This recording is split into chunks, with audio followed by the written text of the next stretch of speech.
இந்த விஷயத்துல எதிர்கட்சிகளை பொறுத்தவரையில அவங்க ஜாயிண்ட் கமிட்டியில இவங்களுடைய கருத்துக்களை ஏற்கலன்னு தான் முதல்ல சொல்லிட்டு இருந்தாங்க. ஏன்னா அதுக்கு வசதியா பார்லிமெண்ட்லயும் அது இடம்பெறல. இப்ப அவங்க சொன்ன மாதிரி அந்த கருத்துக்கள்லாம் இடம்பெறும். ஆனா அது ஏன்னா அந்த பெரும்பாலும் ஆளுங்கட்சி உறுப்பினர்கள் சொல்லிய கருத்துக்கள் தான் ஏற்கப்பட்டுள்ளது அப்படின்னு சொல்றாங்க. அதனால எதிர்கட்சிகள் கடுமையா எதிர்த்துட்டு இருக்காங்க.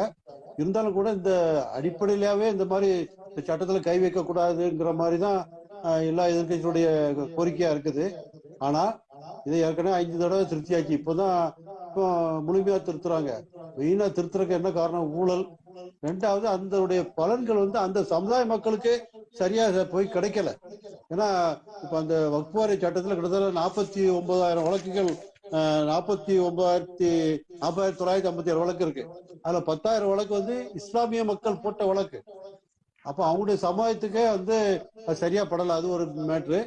இன்னொரு இந்த நம்ம புதிய சட்ட திருத்தத்துல அந்த வக்ஃபு ப்ராப்பர்ட்டியை எழுதி கொடுத்தவங்களுடைய குடும்பத்தினர் பயன்பெறும் வகையில ஒரு திருத்தம் கொண்டு வராங்க. இந்த பெண்களோ உதவிய மனைவியோ வாரிசுகளோ கொடுக்கறது அதையும் அவங்க அந்த உள்ளவங்களும் எதிர்க்கிறாங்க. ஆனா இந்த இதுக்கான குழுவுல நீங்க சொன்ன மாதிரி 2 பெண்கள் நியமனம் புதிய முயற்சி. அது ஒன்றும் பெரிய அளவுல ஒன்றும் எதிர்ப்பை சந்திக்கல. நான் முஸ்லீம் மட்டும்தான் அவங்க அது எதிர்க்கிறாங்க. ஆனா நம்மளே இப்போ ஒரு பெரும்பான்மை திருப்பதி உதாரணத்துக்கு எடுத்துக்கிட்டீங்கன்னா, திருப்பதி கோயில் தேவஸ்தானத்துல பெரும்பான்மை மற்ற சிறுபான்மை மற்ற யாருமே வேலையை பார்க்க கூடாது அப்படின்னு சொல்றாங்க. இப்ப அதே மாதிரி பிரச்சனைகள் வரும்போது இங்கேயும் அதே மாதிரி பிரச்சனை நல்லா இப்போ மாத்திருக்காங்க. ஒரு அட்மினிஸ்ட்ரேட்டிவ் முடிவு மட்டும் தான் இருக்காங்க. அட்மினிஸ்ட்ரேட்டிவ் முடிவு எடுத்தா கூட அது அதை ஏத்துக்கிட்டாங்க ஒரு கேள்வி கொடுத்தா. ஏன்னா அதுவும் வேற, அது இம்ப்ளாய்ஸ் வேற எதுல போய் பண்ணலாம். ஏன்னா இதனுடைய வருவாயை பெருக்க தான் நோக்கம். வெறும் 200 கோடி வருமானம் வந்துட்டு இருக்கு. 12,000 கோடிக்கு வருமானம் வரக்கூடிய வாய்ப்பு அதுல இருக்கு. இவ்வளவு சொத்து இருக்கும்போது இந்தியாவிலேயே ராணுவத்துக்கும் ரயில்வேக்கும் அடுத்தபடியா பெரிய அளவுல இவ்வளவு சொத்துக்கு வச்ச ஒரு அமைப்பு அந்த மக்களுக்கும் யூஸ் பண்ணாம மற்றவங்களுடைய எப்ப பார்த்தாலும் ரிஜிஸ்ட்ரேஷன்ல இருக்குது. அதுக்கு நிரந்தர தீர்வு வேணும் தான் இந்த மசோதால சில சரத்துக்களா இருந்துச்சு. ஆனா அதை மத அடிப்படையில அவங்க தங்களோட உரிமையை பறிக்கிறதாக அவங்க இஸ்லாமிய அமைப்புகள்லாம் கருதுறதுனாலதான் இந்த பிரச்சனை. ஜாயிண்ட் கமிட்டி போனா இப்போ ஸ்டேட் கவர்மெண்ட் கொடுத்தாச்சு. ஸ்டேட் கவர்மெண்ட் என்ன பண்ணுவாங்க? அவங்க ஒரு அத்தாரிட்டி அவங்க போனதான் செய்வாங்க. ஆனா எந்த ஸ்டேட் கவர்மெண்ட் எப்படி பண்றாங்கன்னு நம்ம சொல்ல முடியாது. தமிழ்நாட்டில் உள்ள ஸ்டேட் கவர்மெண்ட் நடவடிக்கை வேற மாதிரி இருக்கலாம், மற்ற ஸ்டேட்டுகளோட நடவடிக்கை வேற மாதிரி இருக்கலாம். அது அது பிறகுதான் பார்க்கணும். ஆல் இண்டியா லெவல்ல இப்போ முக்கியமான பிரச்சனை முன்னால தீர்ப்பாயத்துக்கு மேல எங்கேயும் அதான் ஃபைனல் டிசிஷன். இப்ப அப்படி கிடையாது. தீர்ப்பாயத்துக்கு போற கோர்ட்ல போய் முடிவு எடுக்கலாம். அவங்களுடைய கருத்தை கேட்டு நம்ம இறுதி முடிவு எடுக்கலாம். அதனால தொடர்ந்து பேசுவோம். அவங்களுக்கு ஒரு, அதாவது அந்த ஆக்கிரமிப்பு பண்றவங்களுக்கு ஒரு வாய்ப்பு, அவங்கள வெளியேற்றது இது ஒரு நல்ல வாய்ப்பு தான். ஏன்னா அதாவது நம்மளே சொல்றோம், அறநிலைத்துறையில கோயிலை விடுவிக்கணும், கோயில் சொத்து எல்லாம் கொள்ளப்படிக்கணும், அதெல்லாம் சொல்றோம். அதே நம்ம இதே மாதிரி அதே கோரிக்கை தானே அங்கேயும். வக்ஃப் வச்சது எந்த நோக்கத்துக்காக கொடுத்தாங்களோ அதை நம்ம நிறைவேற்ற முடியாத பொருள் அதெல்லாம் கடுமையான விடுமுறை கொண்டு வர நல்லதுதான். இன்னொன்று ஒரு விதிமுறை சொன்னாங்க. அதாவது ஒருத்தர் வக்ஃபுக்குன்னு எழுதி கொடுத்துட்டு ஒரு அடுக்குமாடி குடியிருப்புல இருக்காரு. ஒரு வீட்டை அவர் கொடுத்துட்டாங்க, அதுல நமாஸ் பண்ண வந்துட்டாங்கன்னு வைங்களேன். அப்போ அது பெரிய சமூக பிரச்சனைகள் ஏற்படுத்தும். அந்த மாதிரி டைம்ல அது என்ன நோக்கத்துக்காக அவங்க பண்றாங்கிறத அதை 5 வருஷம் ஒரு இஸ்லாமியரா இருக்கணும், சில பிரச்சனை இருக்கு. அதனால அதெல்லாம் சில இதெல்லாம் மற்ற எல்லாம் ஏற்கிறாங்க. ஏன்னா தேவையில்லாத பிரச்சனைகளை உருவாக்கிட கூடாது அப்படின்றது. இன்னொன்னு, இது வக்ஃபாரி வச்சோம்னா அதுக்கு திரும்ப அவங்களுக்கு நம்ம வாங்கவே முடியாதுங்கிற ஒரு இதையே இந்த புதிய சட்டம் அதை மாத்துது. அது கோர்ட்டுக்கு போய் கூட மாத்தி வேற மாதிரி கொண்டு போலான்னு சொல்றது. அது அவங்க இஸ்லாமிய தரப்புல எதிர்க்கிறாங்க. ஏன்னா அவங்களுடைய ஒரு நாள் அனுபவிச்சு அந்த பொதுவா வக்ஃபு சொத்துக்களை குறிப்பிட்டவங்க தான் உட்கார்ந்து அனுபவிச்சுட்டு இருக்காங்க. அதனுடைய எந்த வரைமுறையும் இருக்கலாம், ஏற்பவர்கள் இருக்கலாம், எதிர்ப்பவர்கள் இருக்கலாம்.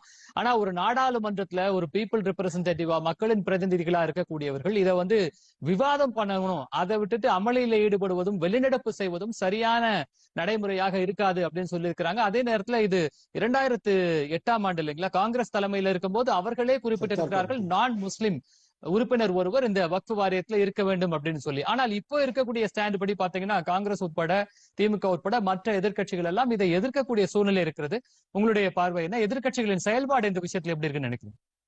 அதாவது எல்லாத்துக்கும் மெயின் காரணம் ஆட்சியில் இருக்கு பாரதிய ஜனதா என்பது தான். ஏன்னா அவங்களுடைய ட்ராக் ரெக்கார்டு எதிர்கட்சிகளுக்கு தெரியும்.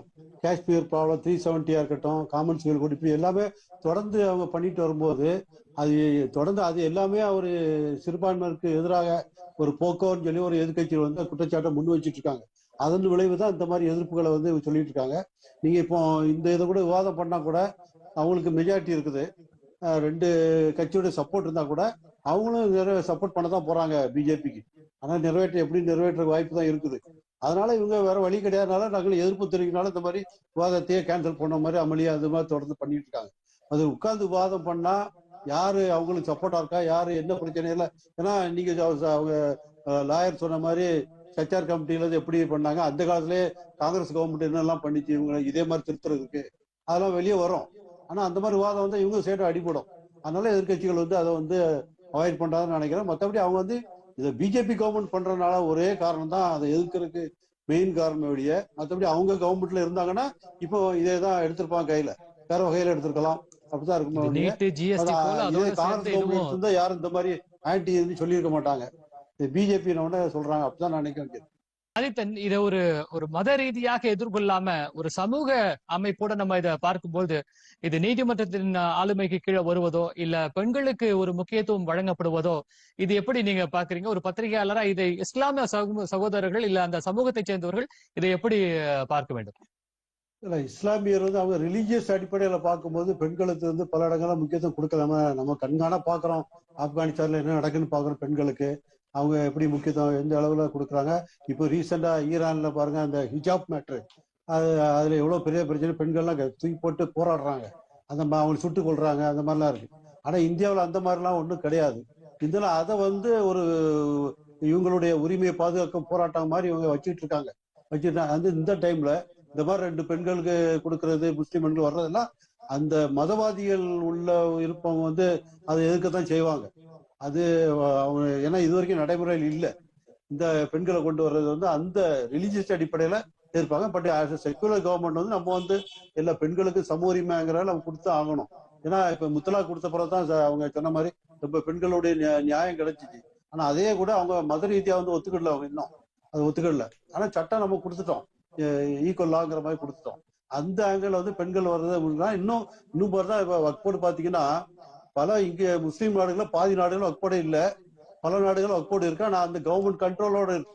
பாகிஸ்தான், பங்களாதேஷ் எல்லாம் பாத்தீங்கன்னா கவர்மெண்ட் கண்ட்ரோலோட தான் வக்போர்ட்லாம் இருக்குது. இவங்க அதெல்லாம் இவங்க பார்த்து தான் இதெல்லாம் ஆய்வு பண்ணி தான் அங்க சேர்த்திருக்காங்க. சில